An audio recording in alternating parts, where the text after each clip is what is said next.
I'd like to welcome everybody to the first ever Bryan School Sustainability Expo. I also want to wish everybody a very happy Earth Day. I'm Nancy Hodges, professor and head of the Department of Consumer Apparel and Retail Studies in the Bryan School. And I'm also the chair of the VF Virtual Collaboratory Task Force for the Bryan School. And the task force is really behind sort of the organizing and putting together of this expo today, as well as kind of facilitating the process for the grants process that we're using the VF funds for. So I assume that when you signed up for this session that you read a little bit about the VF Virtual Collaboratory.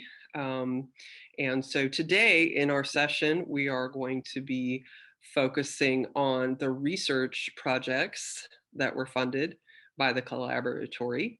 And so I'd like to welcome everyone to the Sustainable Business and the Triple Bottom Line session, Researching Sustainability Across Industry Contexts. So today is going to be a panel discussion.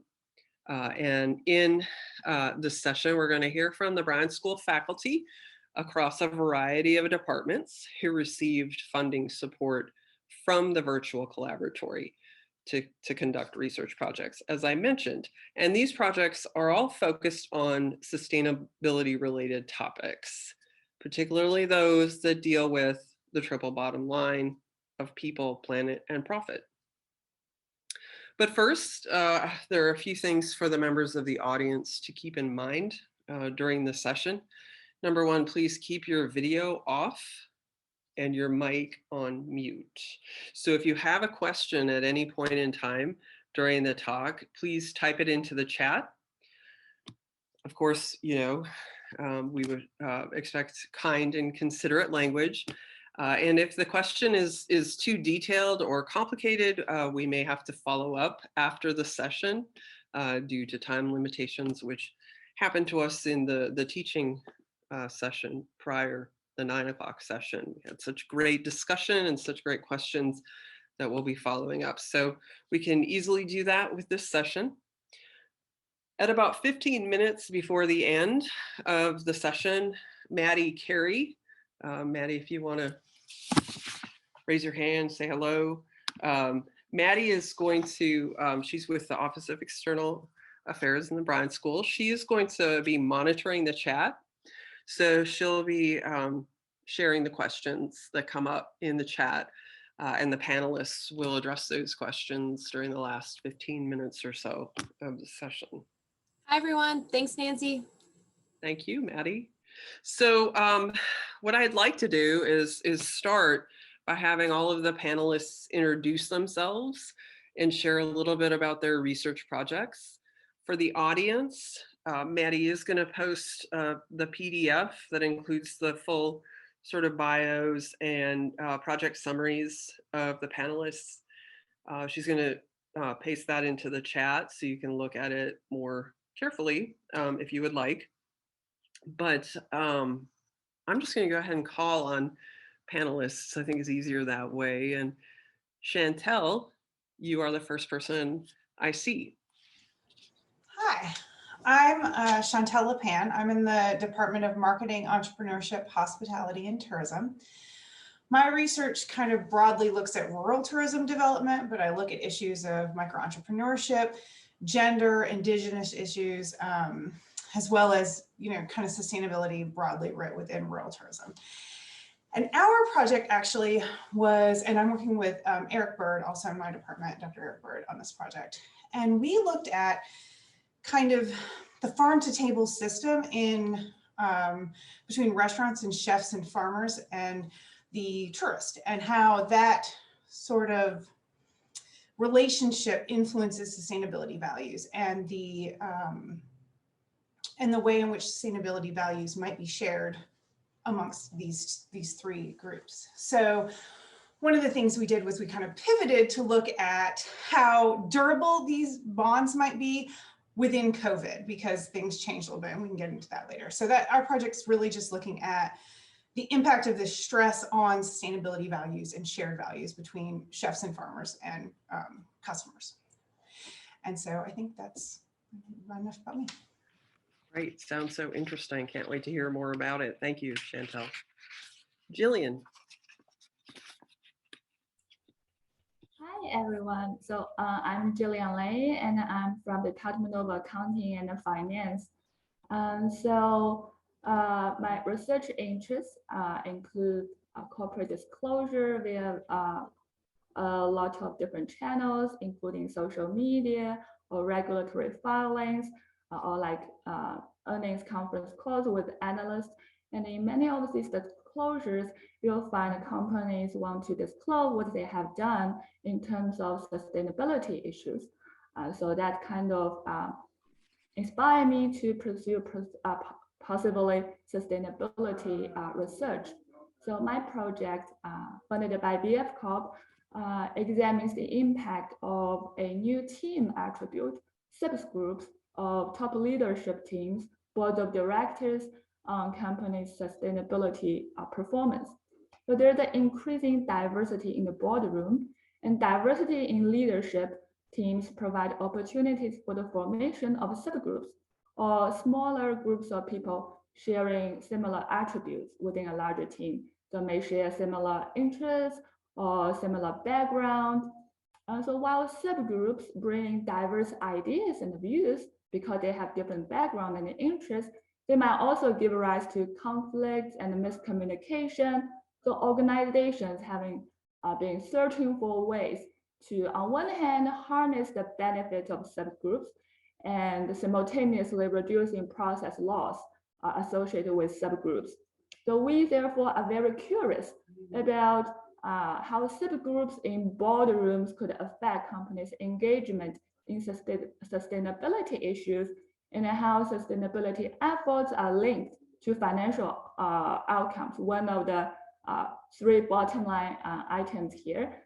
So we use a comprehensive data set on board member attributes, including their social category attributes such as age, gender, as well as informational attributes such as their tenure with a company and industry, and their functional background, if they're from marketing or accounting or human resource.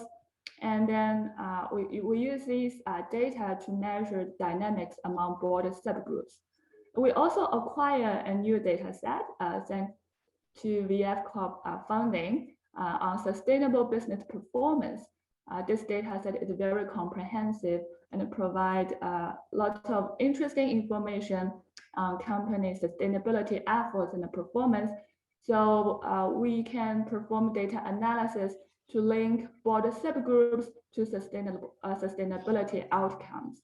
So that's our project, and we have found some very interesting results that we can broaden our understanding of top leadership teams and firm sustainability performance. Great, thank you. And this project you worked on with management faculty? So it's Yes. coming across. So this is an interdiscipline collaboration project. And that's really nice because like I maybe know a lot about profit, but I probably don't know a lot about social and the planet. So collaboration is really a good thing here. Yeah, that's great. And that's what really we were hoping to accomplish with some of the VF Virtual Collaboratory support for faculty efforts. So terrific. Thank you very much, Gillian. Hal Link.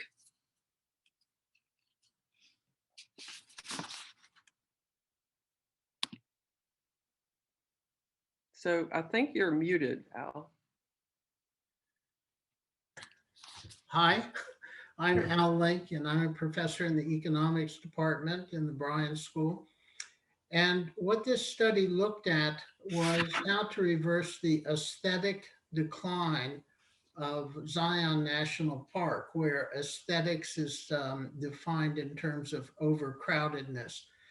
And the foundation was generous and gave $2,000 All of that money was used to support a PhD student in economics to give her not only hands-on research experience, but also to emphasize the importance of context when doing an empirical study.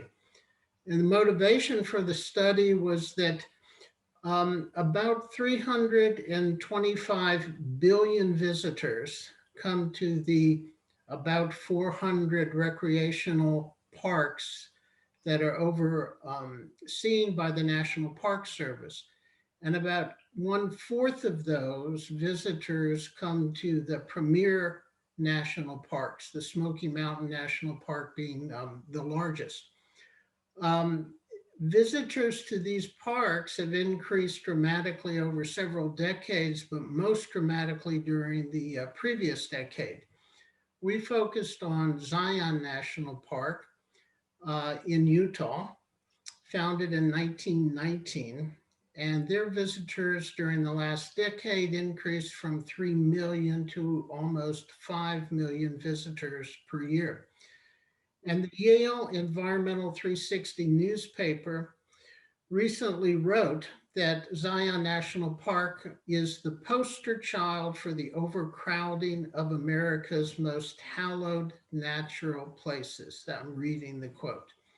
And so the research question that we asked is the overcrowding of Zion National Park a pricing problem? And quite often economists look at incentives and how people respond to incentives, and the incentive here would be pricing. Currently, the price to enter Zion National Park is $35 per vehicle, and that's a constant price over all 12 months. And in 1919, about 600,000 visitors entered the park. And what our research found empirically was that if there is a seasonal price, June, July, and August, that is double, $70 per vehicle, that should reduce vehicles entering the park by about 100,000. And there was precedent for doubling the price. This occurred several times during recent decades.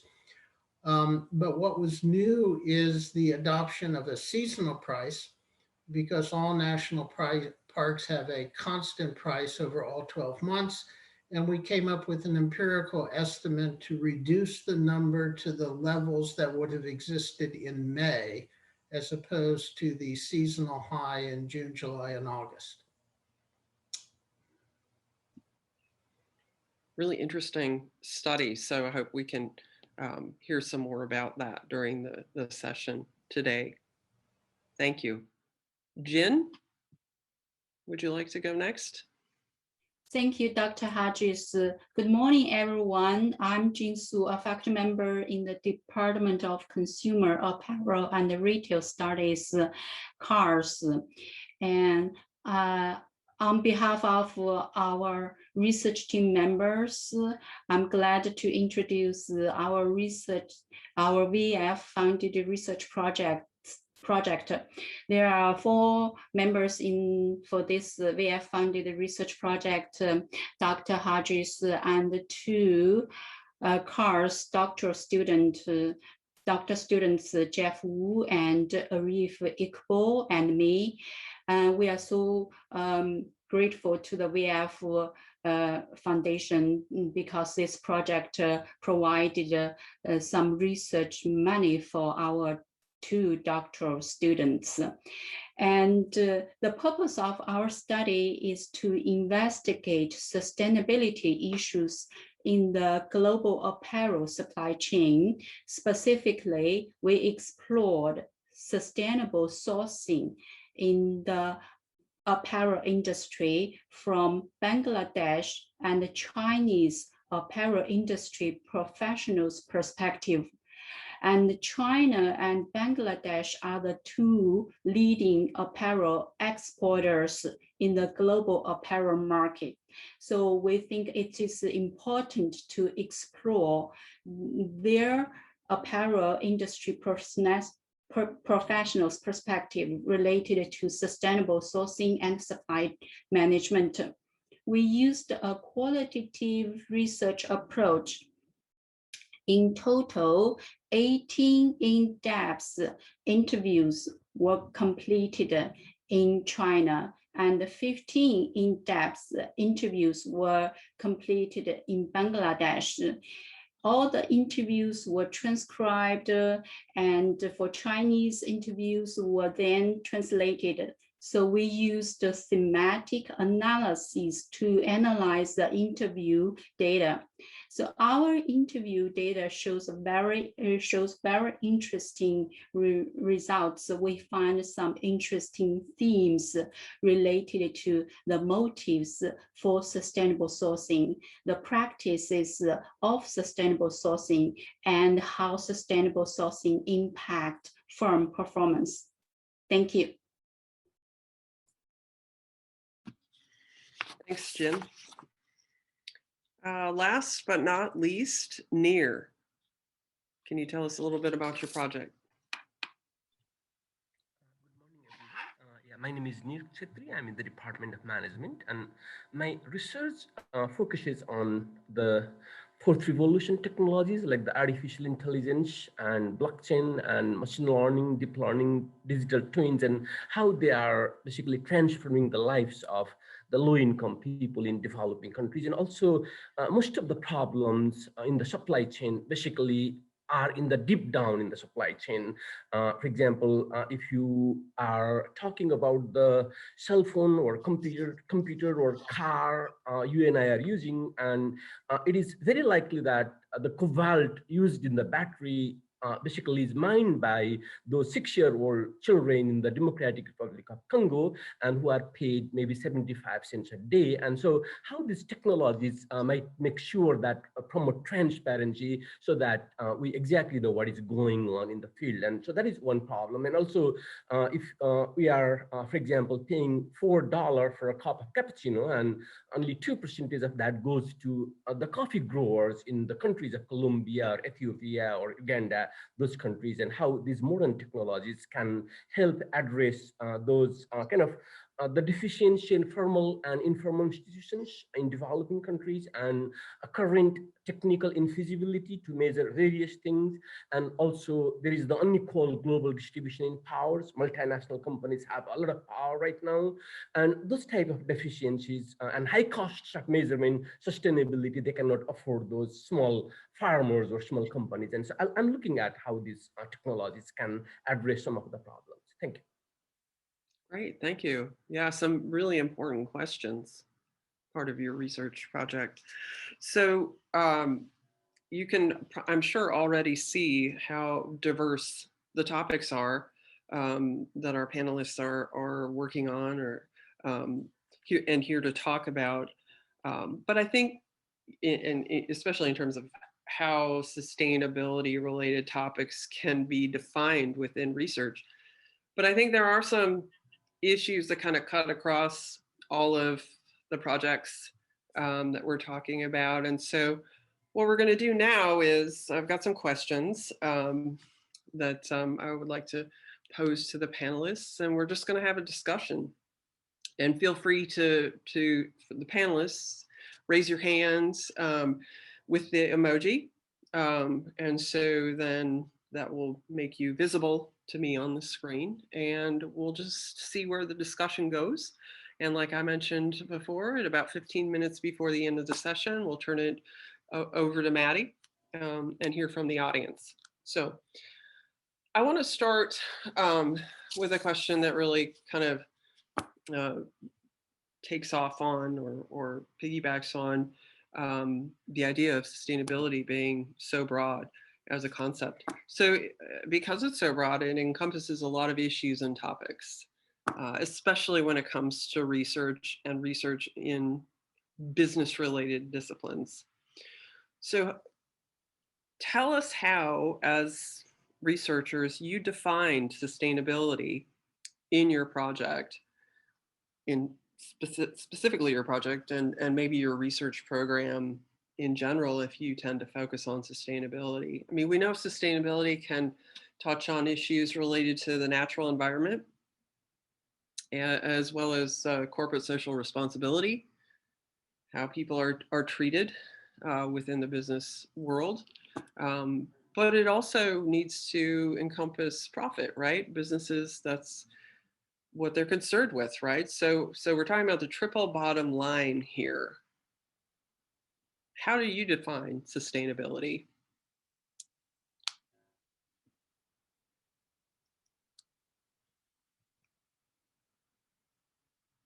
I can go. Let's go. Okay, Nir, go ahead. Yeah, overall, in my research, again, you just pointed out, I'm focusing on again, the triple bottom line. For example, how all these modern technologies might help.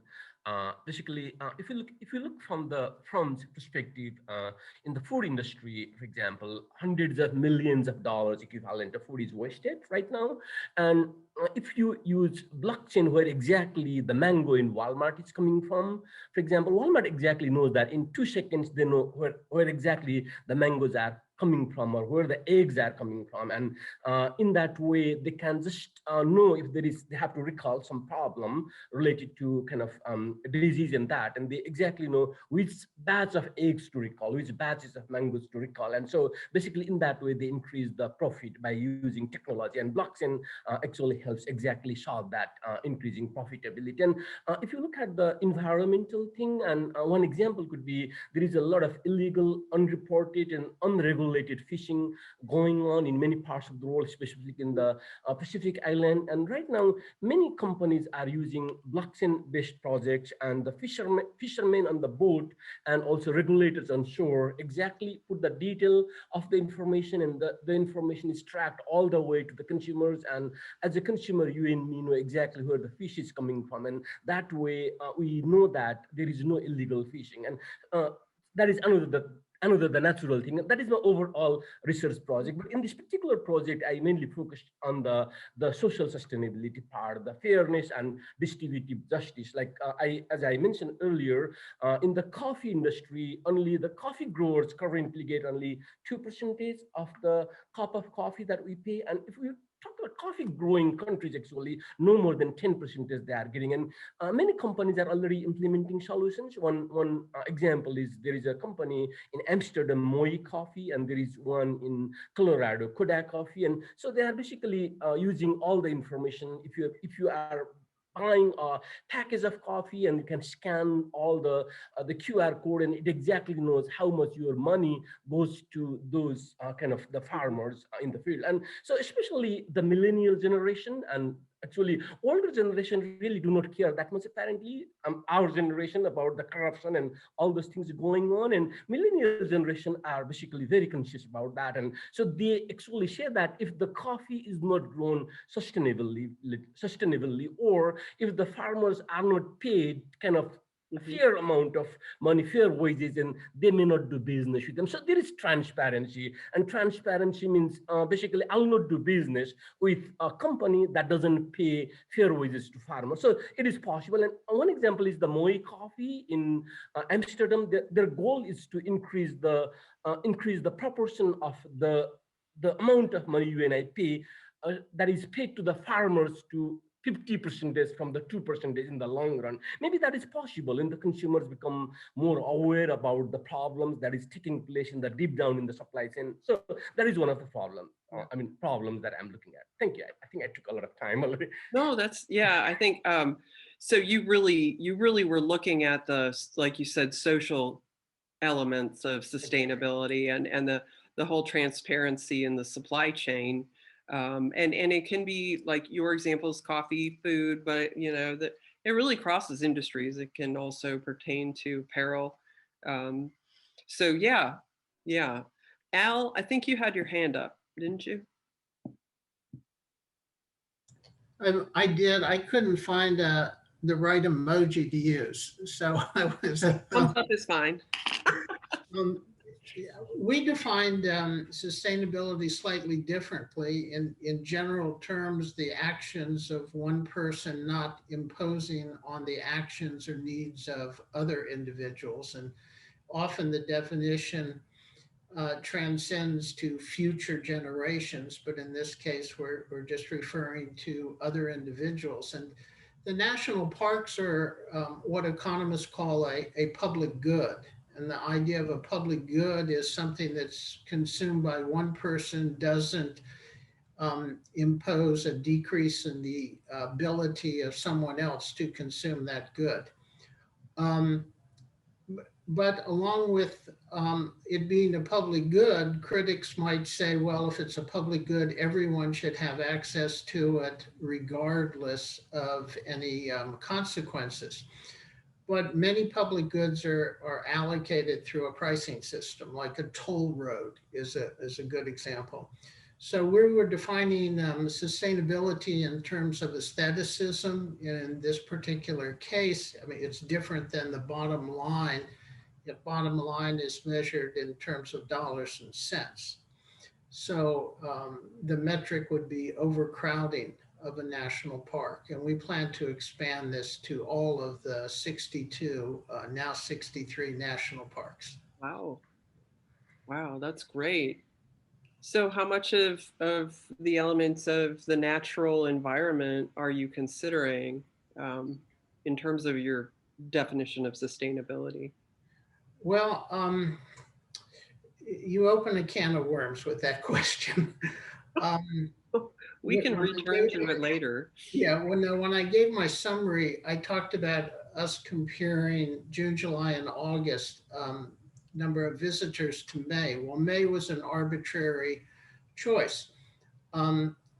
Legislation in Congress goes back to 1978, where Congress, quote, urged the national parks to come up with a measure of what they called carrying capacity. That is the ideal number of individuals in the park. Mm-hmm. Well, 78, 88, 98, 2008, well, we're getting close. They haven't done this yet. So that was one of the issues of context that I think is important to emphasize to graduate students, PhD students in particular, to understand context of a research question. Absolutely. That's an excellent point. Chantelle, how did your research team define sustainability? Sure. Yeah. So I think it's important to probably know my own background a little bit. I'm have a background in anthropology, so a lot of my work really does focus on the sociocultural part of sustainability. But for this project, we looked at all three pillars.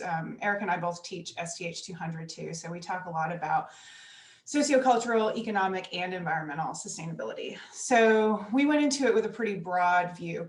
But what's interesting is we did qualitative interviews for the first part, which I didn't mention earlier, and we asked our participants how they define sustainability.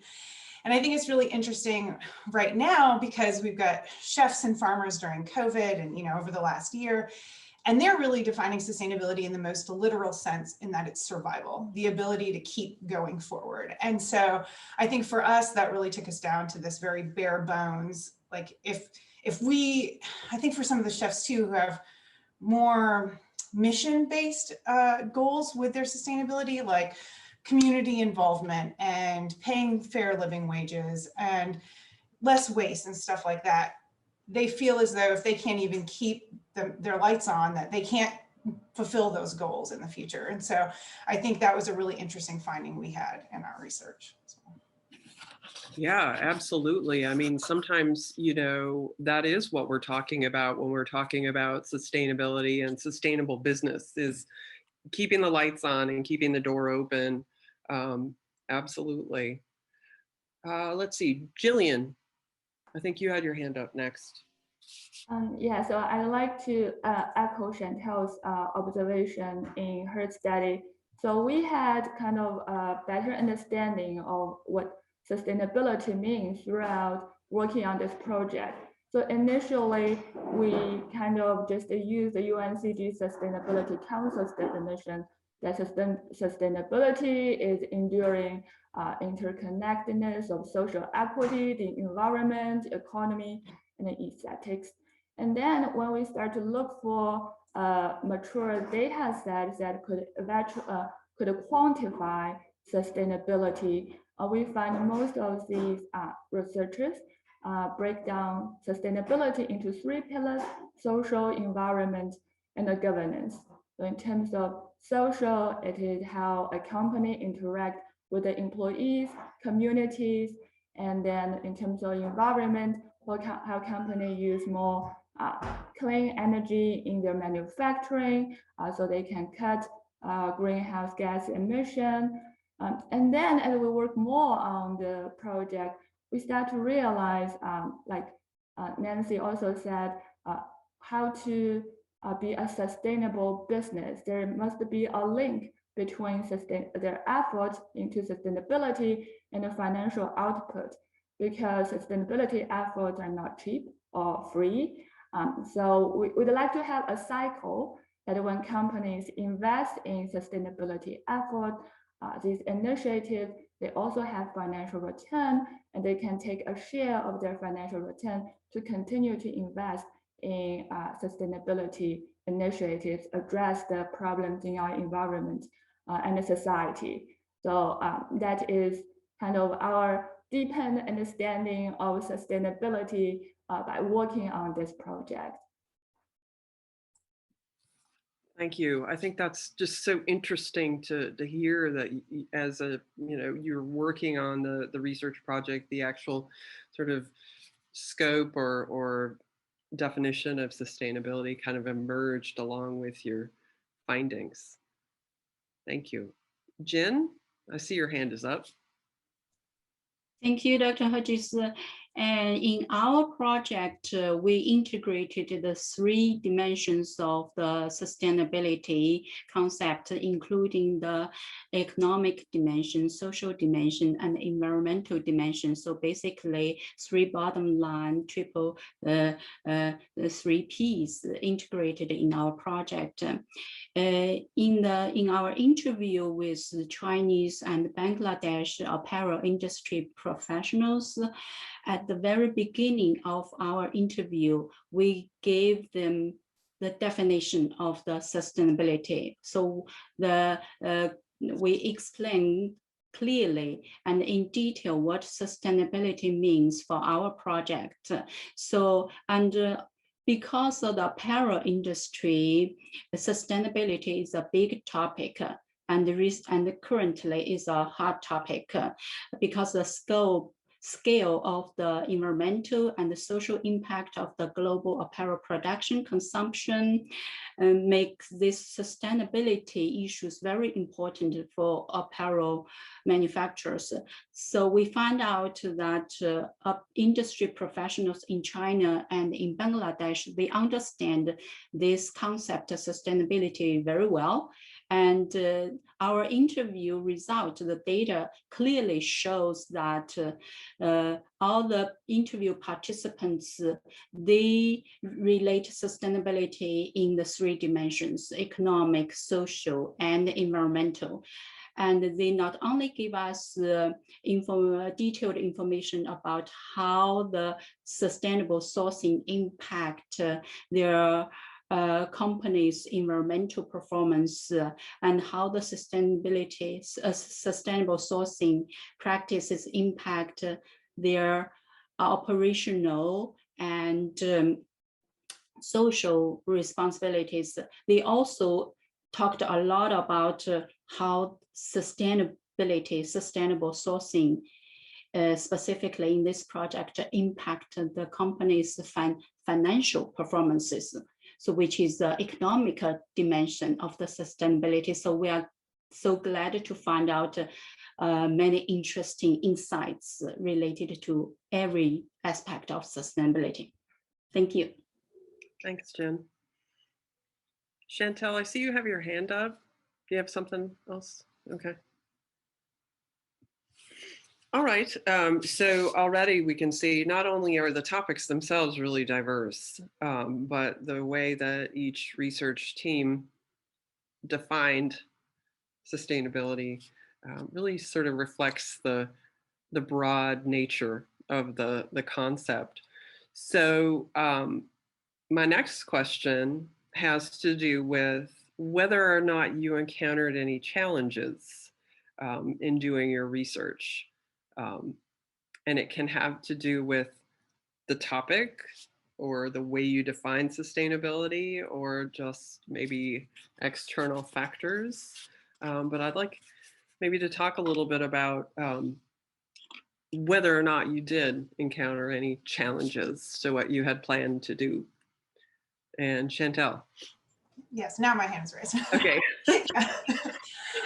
So we had a two-part project, and the first part was initially intended to be 20 in-person interviews, 10 with chefs, 10 with farmers, that were going to start last summer of 2020. And so in March, we had to reconsider that pretty dramatically. I mentioned before my background's in anthropology, so most of my qualitative research has been kind of ethnographical, so really like in the field for a long period of time, very in depth. So I was hesitant to kind of try to switch to, phone or Zoom interviews, but we did. We switched our IRB and went ahead with that. And then I realized you can build a rapport with somebody on this medium, which is an interesting finding anyway, and get people to open up with you and share. So that was, technically a real shift. But then also in terms of the questions we were asking people about, these values they had around sustainability generally with people, sociocultural and environmental and economic, and kind of keeping things going. But everybody's priorities shifted so much during COVID that they were just really having a hard time, I think, in the beginning of COVID, thinking about these other pieces.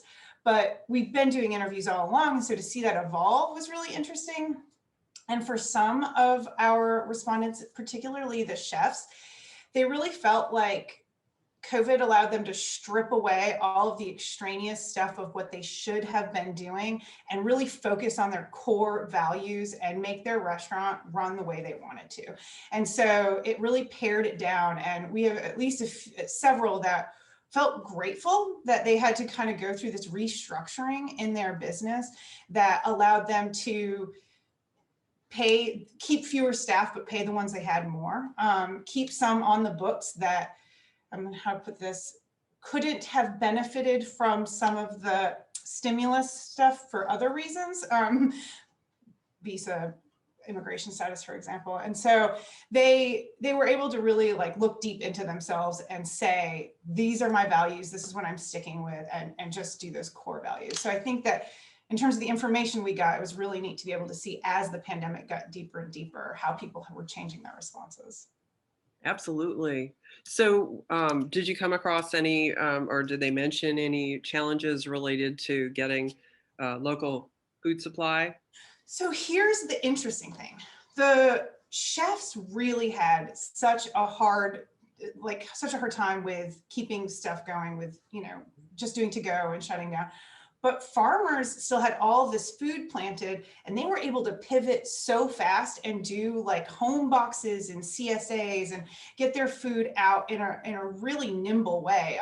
The USDA actually did a program, I forget what it's called, that bought up a bunch of those, or put a bunch of funding into the home delivery stuff. So they were in a pretty good position. And actually I'm not a supply chain person, so with that caveat, it was the national and international supply chain that was more affected, and it was easier for people to get local food for a good portion, at least early on in the pandemic. So both for the chefs and for home cooks who were trying to get the fresh food. So that was also interesting.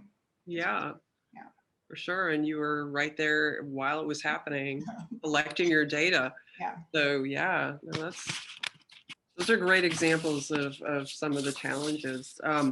Who else wants to chime in? I know Jin could probably say something, but Al, you've got your hand up, your actual hand. Yeah, actually, what was very frustrating, but it turned out to be a blessing in disguise for the graduate student learning about research, is we had a terrible time finding pricing data for the national parks, all of the parks over time, the entrance pricing. And so we started making phone calls and worked our way up, Chantelle, if I may borrow a phrase, up the food chain, so to speak, to an undersecretary at the Department of Interior who was able to point us to the right source. So it was a great educational lesson for our PhD student, but it definitely was a frustrating challenge. So what's the time frame? How long did that take to resolve? It took several weeks of perseverance because she was supported for one summer session, but of course it went over a little bit. But that took several weeks to get all of the data that we wanted for this project and then the carry-on projects. I see. Right. Jin, you want to add something?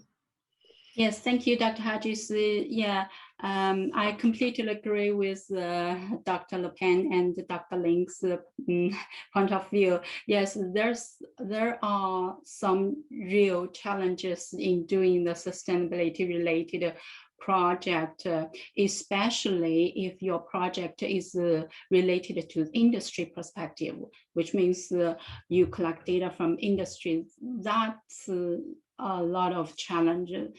And personally, from my personal research project, I feel like a lot of times if you do the quantitative survey-based industry surveys, the response rate very low, very low. And so that's the reason for this VF sponsored, supported research project. We took a qualitative perspective research approach.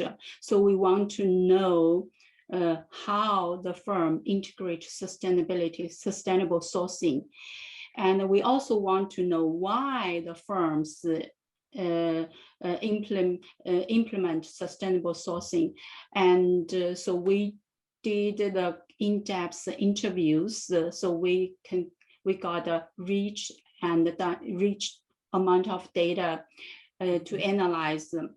So even for the qualitative approach, in-depth interview, it took us more than 3 months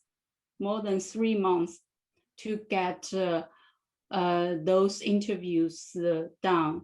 However, we actually were excited during the interview process because we found out once we get in touch with industry professionals, once we have had the opportunity to talk about sustainability, they had a lot of say. They kept talking.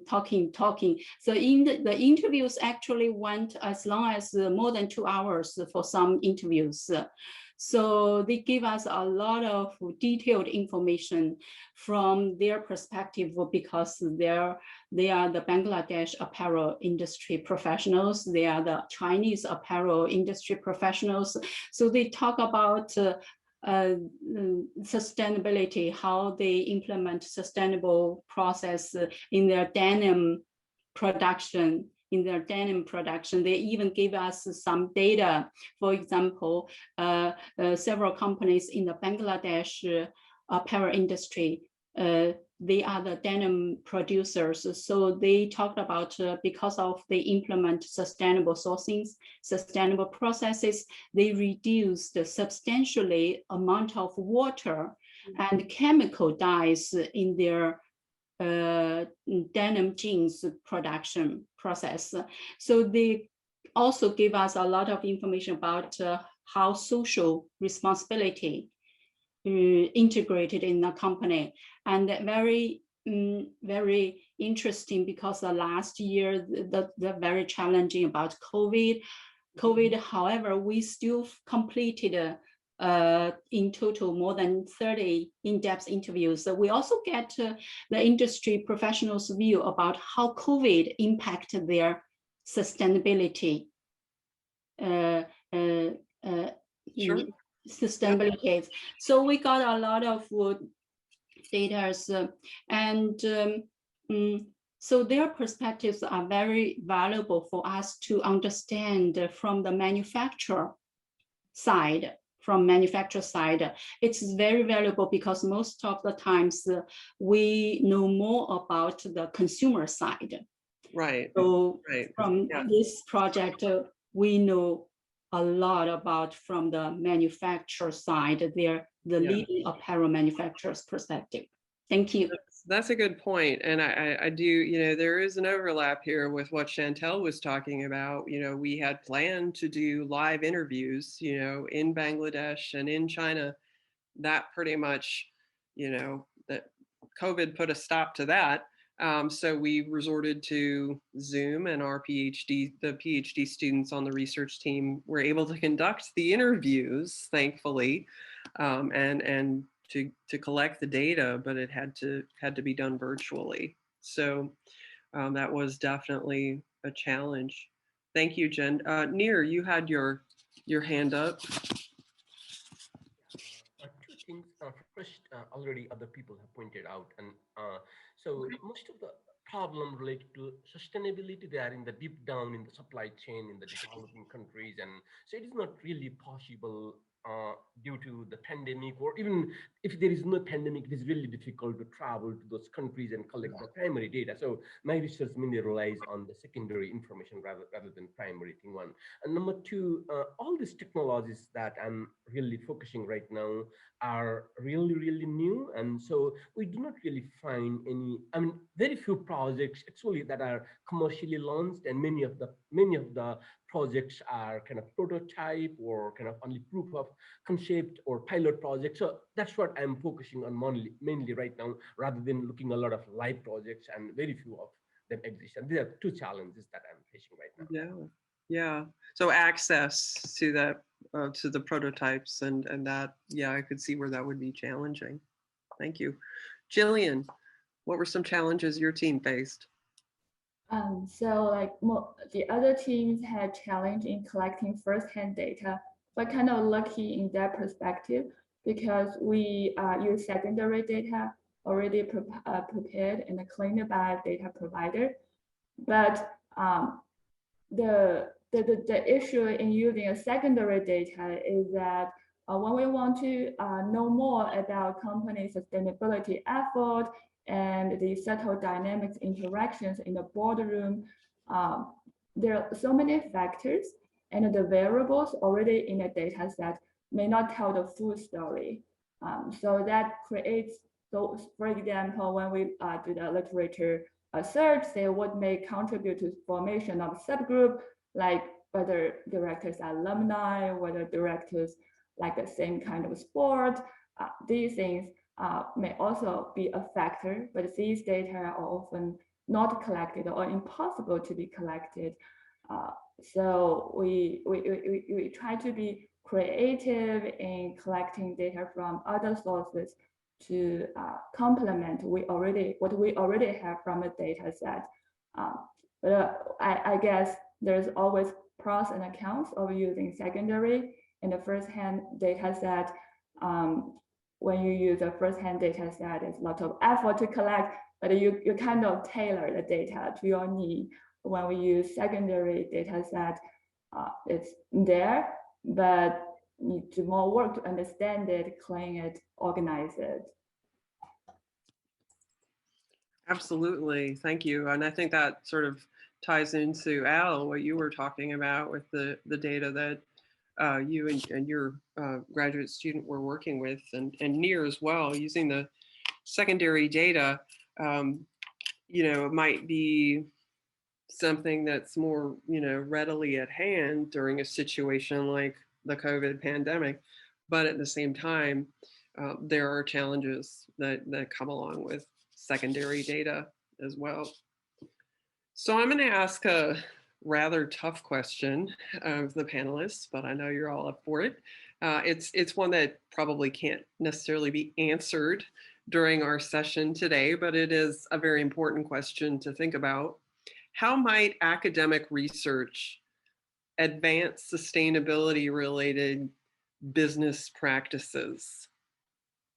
So here we're talking about that traditional sort of gap between, you know, academic research and knowledge development and practice, and what managers need to do every day, or what businesses, what the goals of businesses might be. So we're talking relative to sustainability and sustainability-related topics. How might research actually advance business practice? Near? Yeah, I think mainly we need to focus on two problems currently, probably related to basically kind of accurately measuring things, number one, and number two, enforcement. Those are the main things in sustainability or in a lot of other areas. And measurement means when companies say that they engage in sustainability practices, or the farmers kind of have to, they find it difficult to prove the quality of the products. Right now, middlemen go and tell the farmers that your coffee is not good, and they will tell you that we'll pay $1 for 100 kilogram of coffee, and that's how much the farmers have to accept right now. But using kind of technologies, rather than relying on middlemen's assessment of the quality of coffee, maybe they have to use like machine vision technologies and artificial intelligence and all those kind of measure the quality of coffee automatically. Machines do things, machines can process information much faster. Machines are not really affected by emotions and greed and those types of things, and human beings are. So a lot of the things should be given to machines rather than human beings, kind of those to eliminate those corrupt practices. And so measuring is one thing, and also enforcement is another thing. When you talk about enforcement, especially in the developing countries, because of a lot of corruption, not developed formal institutions to enforce, and those are some of the challenges. And so all these technologies might allow basically the government to delegate some of the enforcement to the private sector or even the non-government organizations, because all the data is already there and government officials can just have a look at the data. Or the contract enforcement, and if we are talking about contract, it is very difficult. In many developing countries, it takes as many as maybe 1,100 days to enforce a contract. A lot of time and a lot of money to enforce contract, maybe more than 100% of the GDP just to enforce contract. So maybe instead of relying on those kind of courts and the formal institutions to enforce contract, we can rely on the smart contract, blockchain, and the software enforces contract. So basically, those are the areas that are developing, and how exactly those things can be integrated in academic research. And those are the things. And also talking about the company sustainability practices, and companies may not be really doing a lot of sustainable things actually, because they are facing a lot of pressure to increase shareholders' profit. If you are a CEO and if you are talking about sustainability things and not doing a lot of things to increase shareholders' profit, you'll be fired. Actually, CEOs do not do that. And actually, if we take one proxy of the sustainability things as how much money companies are spending in philanthropy, that is really, really, really decreasing. And if you look at the 1986, it was 2.1% of the profit, and 2012 data I found only 0.8%. And companies, they do kind of political campaigning and marketing, and all the budget they put in sustainability. So basically more transparency, and are they really doing sustainability things and increasing transparency? And those are some of the things that kind of academic research might focus on. Thank you. Yeah, I mean, I think the popular phrase for that is greenwashing, right? So Exactly. Sort of marketing, but nobody really knows what's going on. That transparency piece that you're talking about becomes very important. So integrating some more efficiencies into the process is one way that your research can help with business practice. Gillian, I see your hand was up next. Other ways? Thanks. So I think one way research could advance our sustainability initiative is to provide answers, evidence-based answers to many questions we may have in mind. For example, initially, there always question, is it possible to do well while doing good? Right? Because people begin with such thought that it's a zero-sum game. If I put results on people, social, and I have less result for profit, can we do that? And there are a lot of studies that provide strong evidence it is possible. And now this line of research has advanced to a more practical question. So if it's possible, then how and when can we do well by doing good? And I think the answers to these questions could convince businesses and motivate businesses to put more emphasis on their sustainability efforts, and also can help them to spend less and achieve more to actually contribute to sustainability and do a sustainable business. So do you think the size of the business plays a role in that, and whether or not, let's say, a small business that's kind of born green can achieve those maybe more easily than a large corporation might be able to? I think like large corporations have a unique advantage in contribute to sustainability because of economy of scale. So if they come up, if they do something, for example, they develop a environmentally friendly product, some fabric or some raw material, it could be quickly used into actual manufacturing and enjoyed by end consumers. But on the other hand, small businesses also have their own way of doing business. They probably have a better understanding of the community and the people they interact in the neighborhood every day, know more about their needs. So yeah, there different type of business have their own advantage in doing, and their they both of them, I think, can benefit from it. Okay, thank you. Chantelle?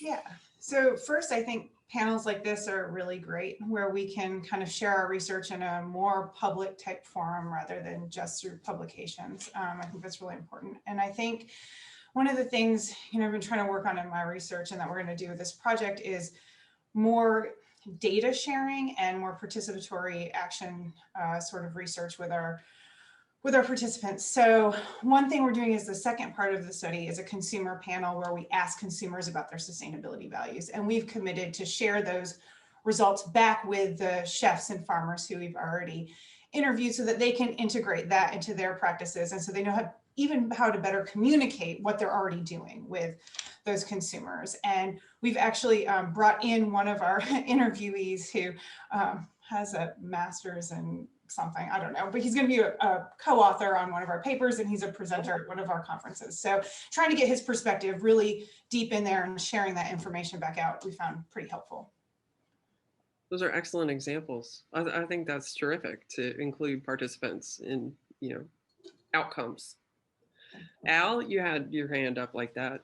Yeah, to speak beyond the scope of the research that we did in this project, what I've found over my career is that systematic analysis of sustainability issues influences public policy, where that's public policy at a national level, a state level, a local level, and a community level. And examples of that are in Portland, Oregon for rezoning for roof gardens, which came out of systematic research, and in San Diego on how to reuse the water discharge from air conditioning of manufacturing plants to reuse it for irrigation purposes. And all of that is a local policy response to systematic research on sustainability issues. So that's approaching your query from a slightly different angle. Thank you very much for bringing in the policy angle. I hadn't thought about it, but yeah, those are some excellent examples. Jin Soo, you're next. Thank you. And I think the sustainability research can close the gap between academic and industry.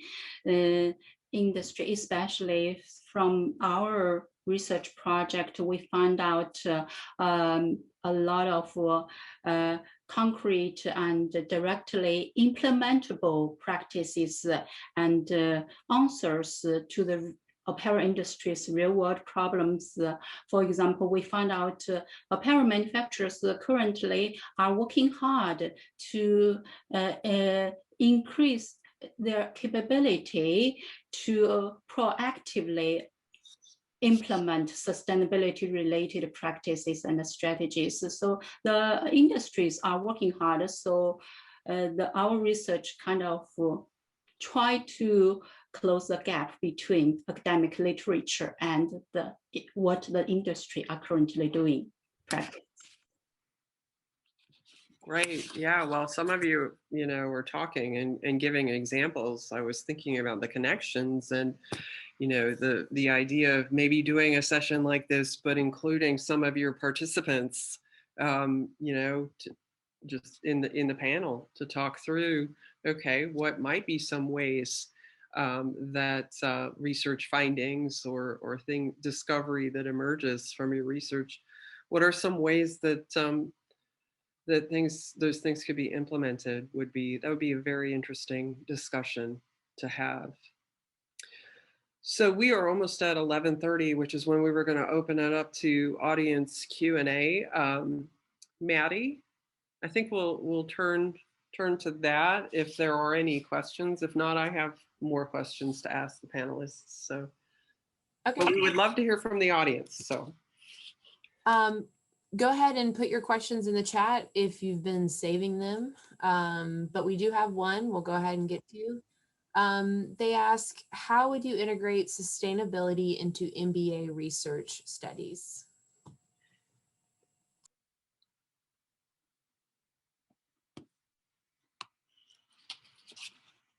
So any of the panelists want to take a stab at that? How about Nir? Do you have any ideas? Okay, yeah, first I think we should integrate more research in the MBA program before we start about sustainability research actually. So it is not, MBA is not as research intensive as other master's program, and maybe that and focusing some of the real sustainability things rather than the academic things, and which in many cases actually there is a big gap between what academics do and what actually happens in the field. And so basically the things taking place in the field currently and in the sustainability area, that is the focus. But of course first we have to improve the research side in the MBA program overall in the business schools, so that is the first step. Okay. Al?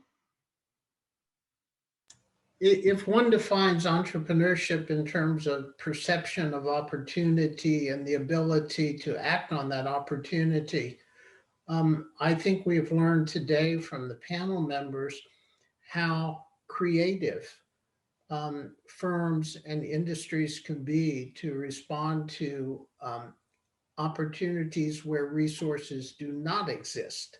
Mm-hmm. And I think they make excellent examples for MBA students to realize the importance of creativity. And creativity is not always to create something new, but is to respond to a need that is needed but doesn't exist. So that might be one avenue for MBA students to think about. Excellent point. Anything else anybody wants to add?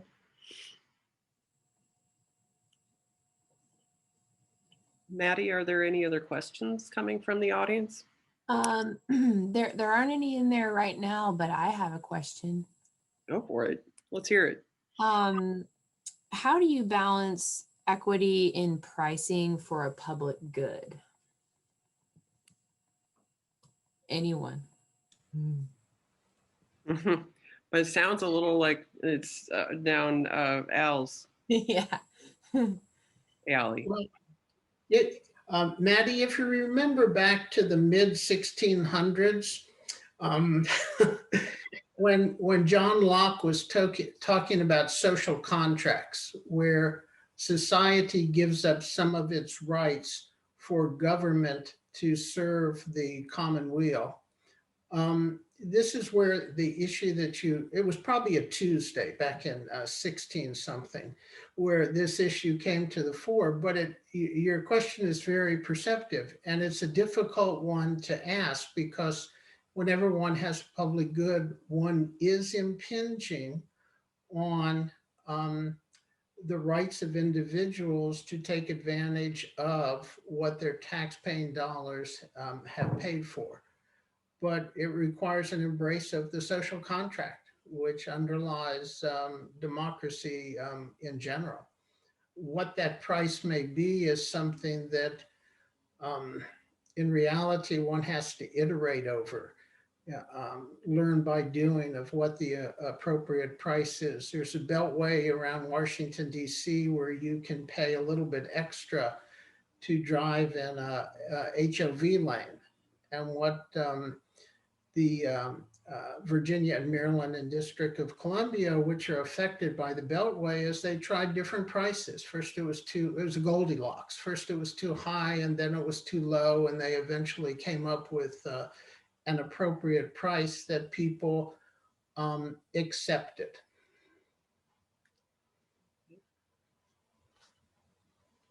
Did that answer your question, or? Yeah, I mean, it's a tough one, right? I mean, It's a tough one. So we don't have any more questions in the chat. So if Nancy, you have some, fire away. I have a couple more, so we'll just keep going. And if something pops up, just shout out, okay? Okay. All right, panelists. So what are 2 to 3 things that you think are most important that future research on sustainability and business should address? So 2 to 3 things most important, looking ahead, future research, and you can tie this to your own projects or to your broader research program in general, or just speaking about sustainability more broadly.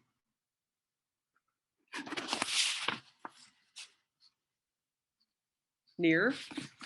Yeah, this already mentioned kind of a couple of things. First thing is maybe we have to improve the measurement and enforcement things in sustainability by increasing transparency. And that is number one. And number two, probably we are talking about the fourth industrial revolution, or industry 4.0, whatever they call different names, but maybe how those technologies, really powerful technologies, can influence firms' sustainability practices. That may be number two. Number three probably is focusing on the deep down in the supply chain. If you look at supply chain and go the upstream and everything, pretty much most of them end in the kind of low-income developing countries, and there is a lot of environmental violation and kind of people not paying fairly, and kind of a lot of as young as 6-year-old children working, and so those types of things.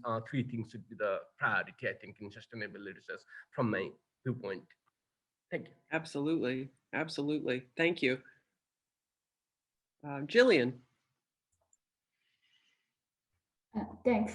So one question I think could be interesting and practical is the consequence of risk arising from sustainability issues and how to manage the risk for the business. So there are studies, very interesting, find like climate change had resulted in increasing risk for companies in certain industries, or they primarily operate in like coastal cities, coastal areas. And this risk is recognized by investors. Then a natural follow-up question that may be of interest to business would be, what should we do? How bad is it? And how to manage the risk? So an answer to this question could help business to manage such risk and further understanding of sustainability. Okay. Yeah, I think it doesn't really matter what industry you're talking about. Risk is always there. And, I think my area is apparel, and, we see it all the time. Apparel brands, getting bad press for, speaking to some of the things Near mentioning about, human rights abuse, or, low wages, unsafe working conditions, those kinds of things, and managing that in a way that protects the brand. Those are important questions. Absolutely. Al, you had your hand up.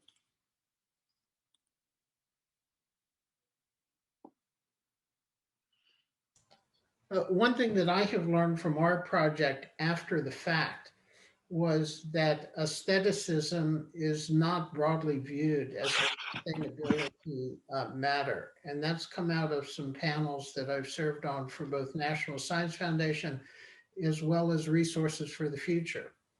That this is not a traditional topic, but it is one that is hard to get both NSF and RFF to consider. So I think maybe I'm very grateful to the foundation for supporting something that is a bit out of the box here. And so I and a graduate student have benefited from your broad thinking. Thank you. Well, and I mean, I agree. I think the aesthetics piece of sustainability is probably less understood, less not investigated maybe as frequently as some of the others, but it is included in the university's definition of sustainability. And that's the definition that the virtual collaboratory task force went with. And so it's there. It just needs more attention paid to it. So, Chantelle. Yeah, mine follows up on what some of the others have said. And I think, especially, well, globally, but here in the US, I think how businesses respond to some of these social issues, these critical social issues that are emerging, Black Lives Matter, the response to the pandemic, in our case for restaurants and masking and stuff like that, is really going to influence how they're perceived by consumers. And so I think in terms of managing risk, like Gillian mentioned, I think those are kind of the things they're going to have to think about, is how they may have to take a stance on some of these social issues in addition to just their environmental sustainability as well as their economic sustainability as well. Excellent point. Excellent point. Jin, what do you think? Yeah, I think one important topic related to sustainability is to get all stakeholders' perspectives, all entities involved in the production and the consumption of a type of commodity. So all, including the company's perspective, supplier's perspective, customer's perspective, buyer's perspective, and also involve the policies perspective, society, or every aspect of the society's perspective. Important to know better about this important sustainability issue. Great. I'm glad you mentioned the stakeholder approach. It's very important. Maddie, do we have a question? Yeah. Someone's wondering about if technology advance may, to some extent, improve sustainability in business practice. Does anyone have any examples of that? So that sounds like a question for Nir, since that's kind of his. Yeah, that is definitely. For example, if you look at if we go back to the coffee example, so there is kind of the satellite images that they use, and the image from satellite tells if the farmers are using a lot of water or just enough amount of water, and also there are other places where if farmers kind of produce sufficient those plants which can attract bees and insects, and they will be rewarded. Those types of things are taking places. But if we go to the cobalt example, which is used in our cell phone battery or the computer battery or the car battery, there are a lot of projects going on. One example is Volvo, the car company, collaborated with the Circular, which is a blockchain company based in the UK. And so they have a project ongoing right now in African countries, Democratic Republic of Congo and 2 other neighboring countries. So what they do is there is the drones and a satellite which take the image of a mine, and that basically machine learning trains the algorithm. And if the mine is employing children, and then automatically flags this mine is kind of employing children, and all the information is put in the blockchain. That means information once that is in the blockchain, no one can delete the information. It is available for all the relevant participants. So in this particular example, combining three technologies, at least machine learning and artificial intelligence, to flag if the children are working, and the drones and satellite to take the image of the mines, and also putting the thing in blockchain. So this basically allows you that we don't have to check the word for a mine company for it. You know, if they say we are doing sustainability, and that's what we are relying on right now. They say they are doing sustainability thing, and all of us have to believe that, because there is really no way to verify that. So they increase transparency, and that is one of the main things going on right now. Excellent point. Excellent point. Jin, did you have something to add? Yeah, I just have examples to add for this question. I'm glad that Sue asked this question. This is related to our research project. From our research project, we find out definitely apparel manufacturing technologies significantly improve the firm's sustainability capabilities, like spinning, weaving, knitting, dyeing, finishing, all those manufacturing technologies. And also apparel companies specifically mentioned in our project that 3D apparel design software, 3D virtual technologies significantly reduced their communication time and reduced a lot of problems in their communication with the foreign buyers, and also make the design product development process efficient. So technology definitely. So Maddie, any? So we do have a couple questions that are along the same line. We are at 11:44, but I think this is something that we definitely covered in the session before. And my goal is to have a follow-up to all of our sessions with everyone who's registered, to kind of maybe take little bites out of these questions and put them in the follow-up. That would be great. I think that would be great. Yeah, absolutely. So unfortunately, yeah, we are out of time, so we'll need to wrap up. I think it has been a really fascinating discussion, hearing from all of the Bryan School faculty, just really sharing research topics and research findings, and just thinking about sustainability, and doing so across the different programs in the school, which oftentimes does not happen. You know, we always sort of talk about our silos in academics and our, you know, sort of disciplinary homes, and many times we don't necessarily go outside of those homes. So a dialogue like this, especially around such an important topic like sustainability, is really valuable, and I hope we can continue the conversation. I really want to thank our panelists for taking the time to share with us their research studies and findings.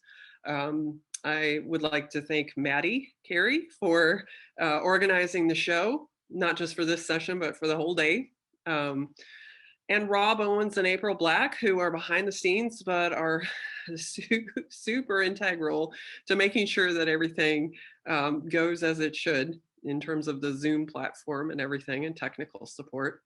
I want to thank the VF Virtual Collaboratory Task Force for their role in making these funding opportunities happen, getting the call for proposals together, reviewing proposals, making funding decisions, all of that. And of course, the VF Corporation Foundation for providing us with the funds to be able to support faculty work in the sustainability space. And last, I'd like to thank everybody, all of you in the audience, for joining us today, taking some time out of your Earth Day to spend talking about sustainability and business practices. Very important discussion.